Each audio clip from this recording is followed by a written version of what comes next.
atolotry ny CEAEM na ny Confédération des Églises et Association Évangélique de Madagascar sy ny fimpifima na ny fiombona ny mpitoro filazantsara eto Madagasikara fandarana fiombonam-bavaka ho an'ny firenena. Ahitanao vavaka, toroteny, hira fiderana, koa andeha iray fo, andeha iray saina, andeha ifankaty fa tokana ny tanjona Madagasikara ho an'i Kristy. Raha ny oloko izay natsoina amin'ny anarako no avy anetry tena ka hivavaka sy hitady ny tavako ary hiala amin'ny ratsy fanaony dia hiaino azy any an-danitra aho ka amelanelo ary anasitrana ny tany.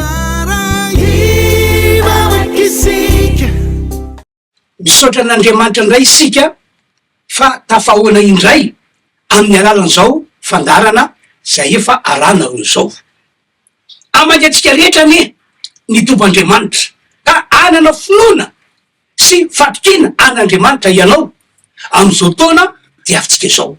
Ny faniriako amin'ny mampanompon'Andriamanitra dia mba ho tonga amin'izany ianareo tsiraray avy tompoko.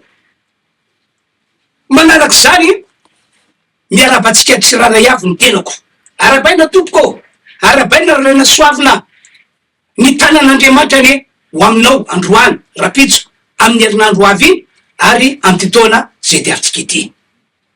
Ny afatra entiko anareo androany dia afatra mitona anareo ny iverina amin'Andriamanitra amin'izay ka anompo azy ary hiankina aminy amin'izay zavatra rehetra ataonao na inona na inona. Aoko fantatrao, aoko fantatsika rehetra mahita sy mandray ahy amin'ny andro androany ity fa tianao, tiatsika ny tompandriamanitra. Tia monjy anao ho afaka amin'izao olana mampijaly sy mampahory anao zao izy. Tia nasitrana anao amin'ny aretina tsy mety sitrany mpitsabo io izy. Tia hitondra ny fiainanao ho amin'ny fiainana vaovao izy. Maro ireo fahasoavana tian'Andriamanitra, ilay Andriamanitra tsy to, ilay Andriamanitra narana zao rehetra zao.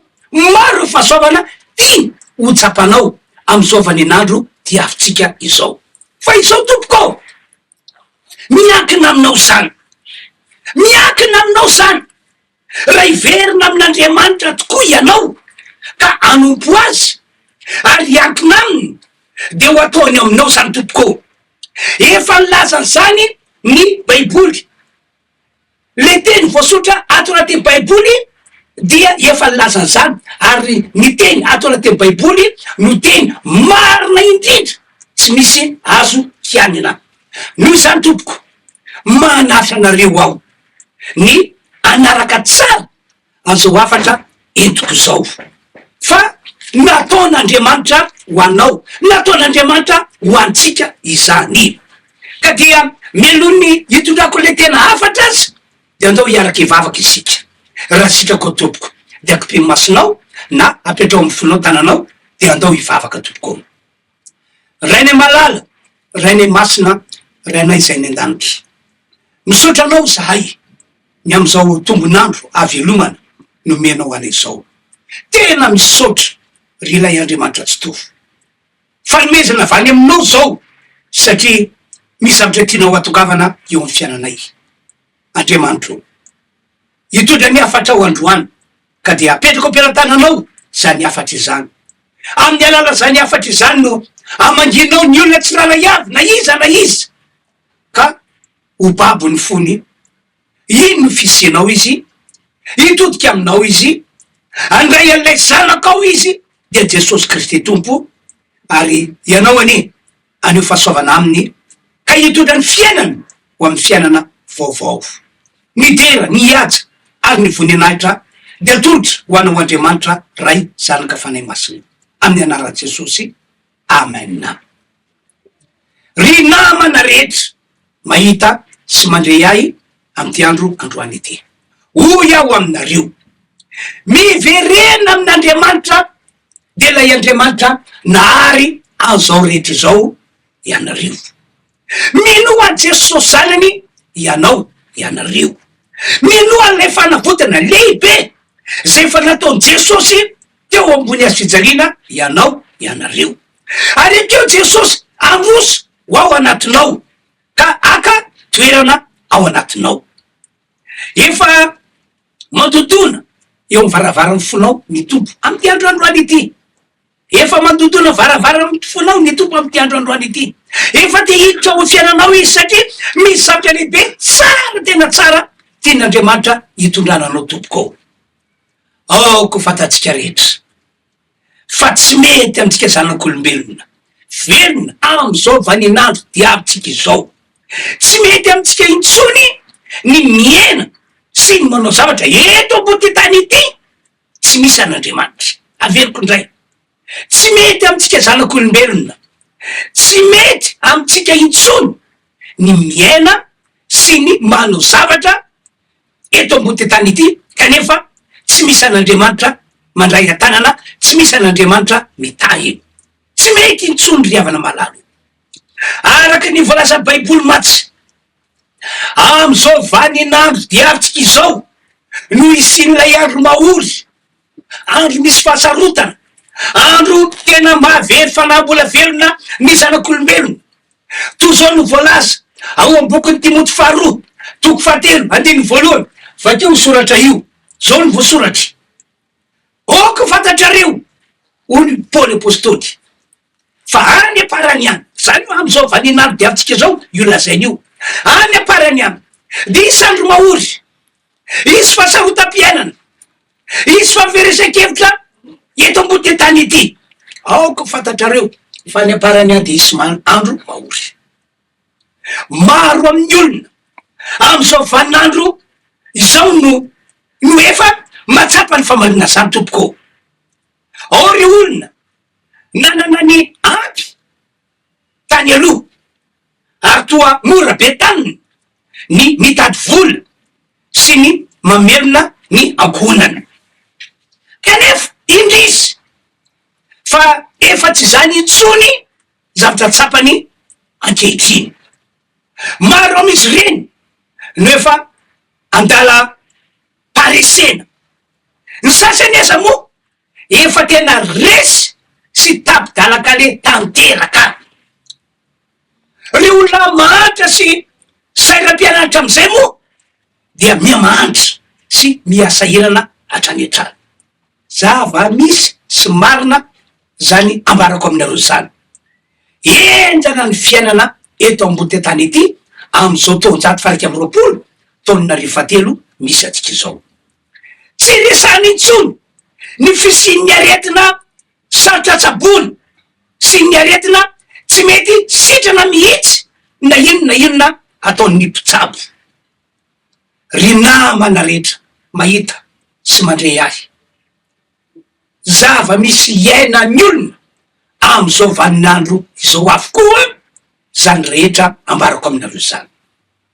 Ka na inona ezaka ataonao, na inona ezaka ataonao amana ny olana dia ny teo ihany ny teo sarotra aminao ny ahita vaholana raha ohatra ka le fomba fiainanao fahiny ihany no mbola fomba fiainanao ankehitriny.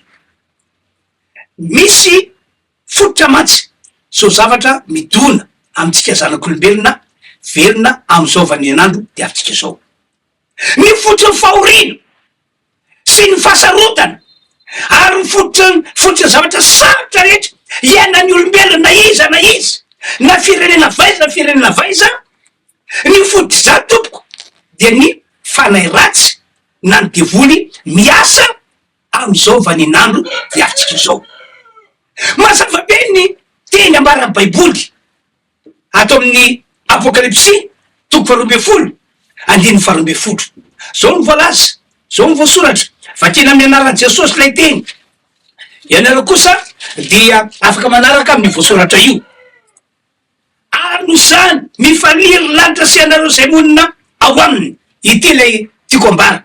Loza ho an'ny tany sy ny ranomasina, fanidina ho aminareo ny devoly sady manana fahatezerana lehibe satria fatany fa kely sisa ny androny. Ry mpiano malala, tsy angano ange ny fisina fana ratsy na ny devoly miasa eto ambony tany ity. Averiko indray tsy angano tompoko na ono ny fisina devoly na fisina fanaratsy miasa eto ambony tany ity. Tena misy ny fanaratsy, ny baiboly no manambara izany. Ny zava-misy iainantsika zanak'olombelona hitatsika maso am'izao vaninandro diatsika izao no manamarina zany. Efa fantatry ny devoly mantsy arak'ilay bokyny apokalipsy 12:12 teo fa efa ao anatin'ny vaninandro farany isika taranaka ankehitriny. Fantany zany, fantany anto fa kely sisa ny andro iainana, ny andro iasany ka dia maneho faratsy toetra, maneho faratsy toetra, faratsy mpiainana, faran'izay mafindrindra ny devoly. Averiko tray lay apokalipsy 12:12 teo. Loza ho any tany sy ny ranomasina fa nampitinina tany aminareo ny devoly zay manana fahatezerana lehibe, zay tena romotra, zay tena masika satria efa fatana ny baiboly fa kely sisa, fotoana fo sisa ny afahany miasa eto ambony ty tany ity. De izao araky nefa nambarako tery aloha, raha lay fomba fiananao fa iny ihany no entinao mamany olana misy eo aminao de ho tapitara-kale ihany ianao, ho very fanambola velona ihany ianao. Satria nahoana? Satria tsy misy olombelona mitafinofitsy tahaka atsika izao hoe matohitra sy maresy devoly zany. Ny fanaratsy na ny devoly ry zareo no manana hery faharoa akoatra an'Andriamanitra le nahara zao rehetra zao. Ny makasika antsika zanak'olombelona dia aty ambaniny lavitra tena lavitra be. Zay matoka amy teny hoe raha le fomba fiainanao fahiny ihany, le fomba fanaonao fahiny ihany, mbola fomba fiainanao sy fomba fanaonao am'izao valinandro diatika zao entinao mamaniolana misy, entinao mitondra ny fiainanao sy ny ankonanao ho amin'ny tsara, de ho iaho hoe ho tapidalakale ihany ianao, ho very fanambola velona ihany ianao. Satria nahoana ho ia? Satria zao zavatra misy iainantsika zao eny amafisy koatra any an-tany fa avy amin'ny fanaratsy, avy amin'ny devoly. Tsy misy olombelona mitafinofotsy raha tahaka atsika ho iaho ka hoe mahatohitra devoly na hoe maresy azy reny, tsy misy. Efa fantatr'Andriamanitra lay nahara zao rehetra zao zany fa ho ia fa ny olona matohitra sy maresy devoly kosa, ary ny olona afaka anohatra an'izao fahoriana sy zao zavatra sarotra efa iainana izao, de reo olona efa tafaverina amin'Andriamanitra, ary reo olona zay fa mino a Jesosy Kristy zanak'Andriamanitra, mino an'ilay fanavotana lehibe natao Jesosy Kristy eto ambony hazo fijaliana, ary indrindraindrindra reo olona zay efa nanome toerana Jesosy onona sy toetra ao anatiny. Zany ho antony mahatonga amy teny tery aloha hoe miverena amin'Andriamanitra ianao, miverena amin'Andriamanitra lay nahara zao rehetra zao ianao, minoa Jesosy Kristy zanak'Andriamanitra ianao, minoa an'ilay fanavotana lehibe zay fa nataony Jesosy Kristy teo ambony hazo fijaliana ianao, ary ekeo Jesosy amafisy be ekeo Jesosy akatoerana ao anatinao. Zany ihany tompoko no vahaolana ho antsika zanak'olombelona velona eto ambony tany ity am'izao vaninandro diavitsika izao, zay voalaza hoe vaninandro farany. Ino nge zao teny natao amy baiboly izao hoe hoy izy ao amy Malaky 3 ao, ndao vakitsika ny voasoratra Malaky 3 andiny 4 ka hatramin'ny 9 aranareo voasoratra io fa vakiko le teny. Ary tam'izany zay natao ohatrany Jehova de samy niresaka tamin'ny namany avy, ary Jehova niaina ka nandre izany, ary nisy boky nisoratana teo anatreny ho fahatsiarovana zay matahotra ny Jehova sy ny hevitra ny anarana. Ady 12 ary ho rakotra soa ireny amin'ny andro zay ho tendreko o Jehova tompo maro, ary ho antra azy aho toy ny olona antra ny zanany lahy zay manompo azy. Andefa valo folo. Ka de ho hitanareo indray ny tsy vitoviny marina sy ny meloka de ny manompo an'Andriamanitra sy ny tsy manompo an'Andriamanitra. Ho araky io teny voasoratra io mihitsy zavatra ho ataon'Andriamanitra eto ambony tany ity am'izao vaninandro diavintsika izao. Raha toka tapa-kevitra ianao fa iverina amin'Andriamanitra, le nahary zao rehetra zao, le nahary anao mihitsy. Raha toka tapa-kevitra ianao ny anaika Jesosy zanak'Andriamanitra ho tomponao, ho mpamonjy anao, ary indrindrindrindra anome an Jesosy toerana ao anatinao. Io voasoratra io, mazava be ke voasoratra e. Andefa folo tapa-faharoa, andiny folo manomboka atreo hoe ary tam'izany zay natahotra Jehova de samy resaka tamin'ny namany avy, ary Jehova niaino ka nandresany. Zany hoe reo olona zay efa niverina tamin'Andriamanitra, reo olona zay efa nino a Jesosy Kristy zanak'Andriamanitra, reo olona zay efa tena resy lahatra ny amin'ny fanavotana lehibe nataony Jesosy, reo olona zay efa nampandrosa Jesosy ao anatiny, reo olondreo zany rehefa miresaka dia miaino azy Andriamanitra, manara-maso azy Andriamanitra. Zay mivolaza andiny tapa-faharoa, ary Jehova niaino ka nandresany. De nakabotra Andriamanitra de nosoratan'Andriamanitra ao am-boky avokoa zavatra rehetra zay noresan'le olona, noresan'le olona zay efa tavaverina amin'Andriamanitra, sy mihevitra an'Andriamanitra, sy mihevitra ny anaran'Andriamanitra. De hoy Baiboly hoe Andriamanitra miteny eto ho rakotra soa ireny, zany hoe ho tehirizin'Andriamanitra amin'ny andro zay ilaivana azy reny resaka nataon'ireo olona efa niverina tamin'Andriamanitra. De zao notolon'le teny andefa valo folo. Ary am'izany fotoana zany de ho asehoko anareo ny tsy fitovian'ny olona marina sy ny olona mbola meloka.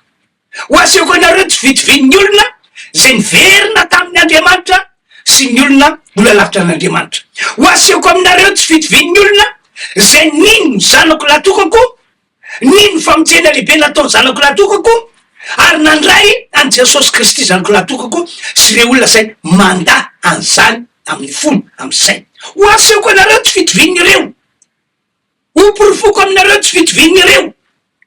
De toizina ndray le teny atao Malakia 3:7 fa eno avy ny andro mandoro toy ny fatana fandoroana izy, ary mipirere rehetra sy ny mpanao ratsy rehetra de ho votovary, ka de andoro azy ny andro zay ho avy ho Jehova tompo maro, ka tsy asiny miangana na ny fakany na ny sapany. Ary hiposaka aminareo zay mataotry ny anarako ny masoandro famarinana, manana fanasitranana ao amin'ny tanany anivoaka ianareo, ka hifaly avanja to zanako mbofa.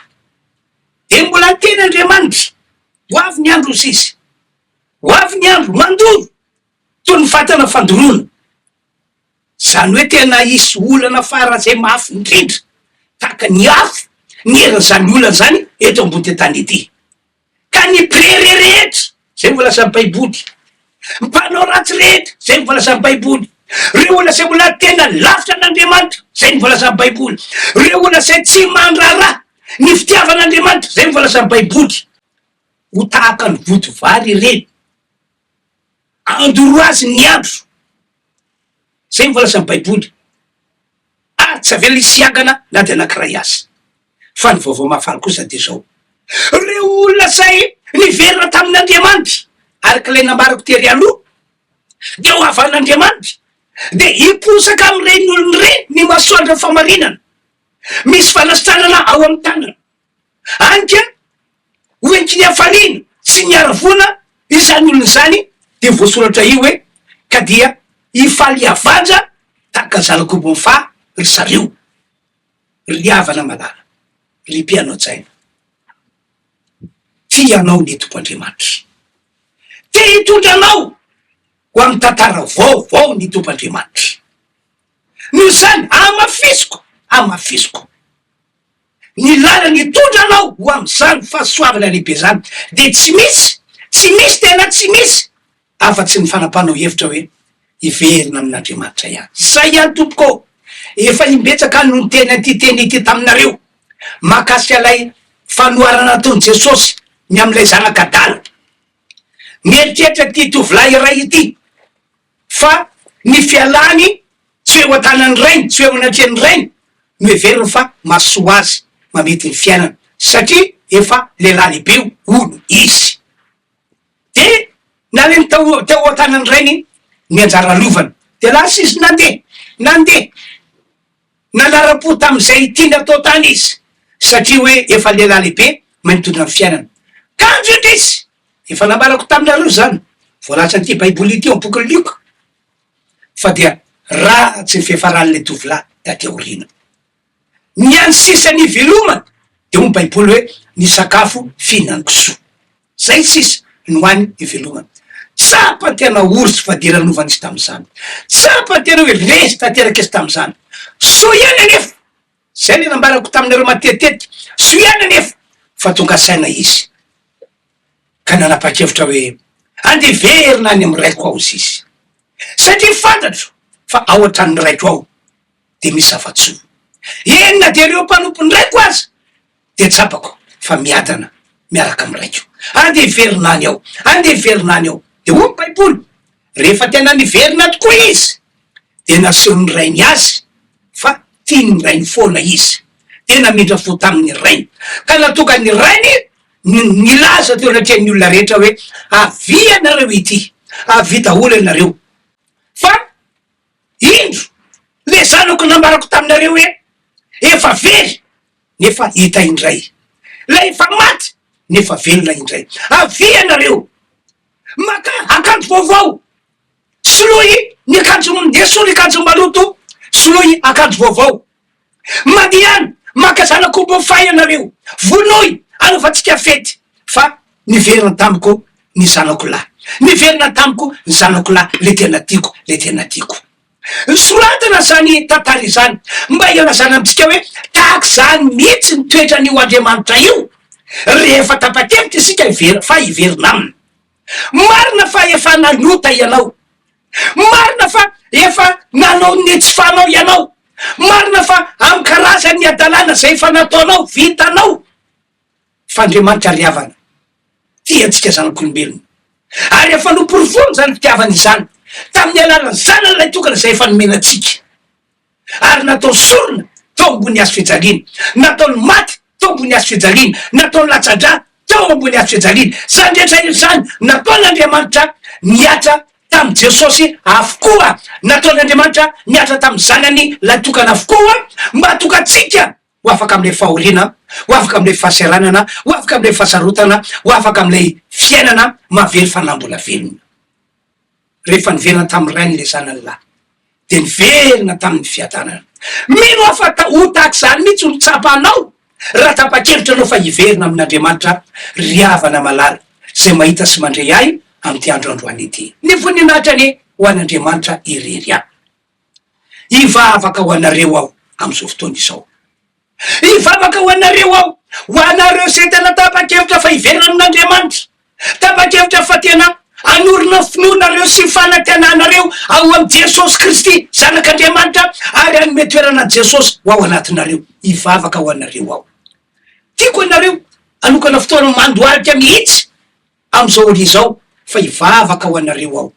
Mino aho fa amela ny heliko rehetra Andriamanitra ary hotovin'Andriamanitra amin'ny alalany rany Jesosy zay efa nalatsaka teo ambony hazo fijaliana ianao. Mino fa zay efa nataon'Andriamanitra tamiko dia ho ataony aminao ihany koa. Mpanota matsy ateo aloha, olona ratsy ateo aloha, tsy haiko intsony zay ilazako ny mahakasika teo aloha, kanefa namonjy Andriamanitra, namela ny heliko Andriamanitra, nandray an-tanana Andriamanitra, ary isaorako ale izy fa tena fahasoavana lehibe ny fiainako ankehitriny. Tian'Andriamanitra hoentina am'izany ianao, ivavako anareo ao. Raha misy aminareo ihany koa am'izao fotoana zao tena mahatsapa, tena ho mangidy ny fiainana, tena mangidy tapidalaka leto sokona nanany baty ianao, malona ny olana, malona ny ady, malona zavatra sarotra, tsy hitanao tsony zay tany ale ary sanatria misy aminareo angamba efa tena mamoy fo teo faty. Ivavako anareo ao, ivavako anareo ao, vitan'Andriamanitra ny mamotsy anao tompoko, vita ny mamany olonao ny fiainanao, vita na dia misy aza ny elanela-tany amiko sy aminareo. Ny vavaka ataoko de omba ny elin'Andriamanitra ary tokany aminareo na aiza no misy anareo. Raha misy aminareo ihany koa marary, manana aretina sarotra tsabony, sarotra sitranina, ary aretina tsy mety sitrina mihitsy angamba, fa eritreretinao hoe io no amona fatanao afaka fotoana foy. Pana sitran'Andriamanitra teny efa nataony atao anaty ity baiboly ity zany. Jesosy Kristy zanany no efa nataony nokapohina tonga le azo fijaliana ho fanafody, ho fanasitranana ny olona rehetra marary, ka hoe verina amin'Andriamanitra, ka hoe mino a Jesosy zanak'Andriamanitra. Ivavako anareo ao, vitan'Andriamanitra ny manafaka sy ny manasitrana anao amty andro androany ity. Olona marobe nefa niantso an telefôna, nijoro vavolombelona, fa tamin'ny alalany torotenina ataoko, tamin'ny alalany fahitalavitra tako zao, tamin'ny alalany radio, dia naneo ny herin'Andriamanitra teo amiko ka de sitrana izy. Mino fa tsy hoe mandainga le olona na mamorona, fa tena sitrana tokoa izy. Ho ataon'Andriamanitra aminao anesana. Andao hivavaka arsika ka de petrao fonao tananao. Raha afaka mandoalika anao de mandoly. Tomp'Andriamanitra ratsy to, Andriamanitra lehibe, lay magaga, lay izy hatrizay, ko mandrakizay. Mifona aminao aho andre olona, tapa-kevitra hiverina aminao, ka ino a Jesosy zanakao, anotena ho an Jesosy, ampandroso a Jesosy ao anatiny, mandrafo aminy anao, avelao ny eloka vitany, raiso isan'ny olonao, raiso isan'ireo zanakao, izy amty androandroany ity. Asorata ao boky fiainana ny anarana. Reo zay manana olana, na inina karazana olana, vonjena amin'ny anaran Jesosy an'ireo olona ireo. Amarinonao Andriamanitra tsy toane ny torotenina ataoko teo, vonjenao izy.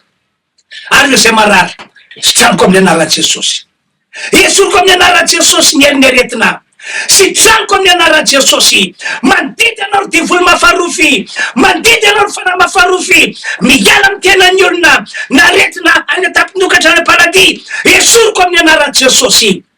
Tomp'Andriamanitra aneo fahasoavana lehibe ny olona, amariny torotena ataoko teo, ka na fiainana vaovao izy, nidera, niaja, ary nivoninahitra, atolotra ho anao Andriamanitra, ray zanaka fanay masina, amin'ny anaran Jesosy. Amen. Zay zany tompoko ny afatra nomeko anareo tamin'ity androandroany ity a. Raha te fandray amiko anareo de voasoratra io ny larana telefônina afanareo miantso ahy, afanareo miresaka amiko, na afanareo mametraka mesazy. Samotain'Andriamanitra de misaotra anareo zahay mpikamana atao anatin'ny fikamanana CEM na Confédération des Églises et Associations Évangéliques de Madagascar, fa natoky anay anareo ka de nanaraka an'izao fandarana izao. Manao mandram-piona veloma tompoko.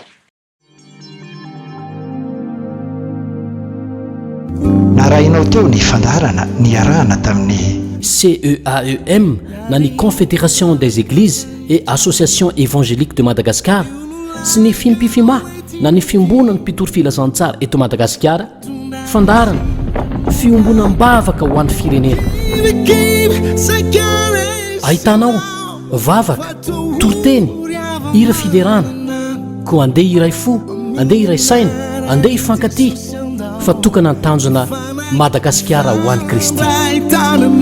Raha ny oloko izay natsoina amin'ny anarako no avy anetry tena ka hivavaka sy hitadiny tavako ary hiala amin'ny ratsy fanaony, dia hiaino azy any an-danitra aho ka melanelony ary anasitrana ny tany.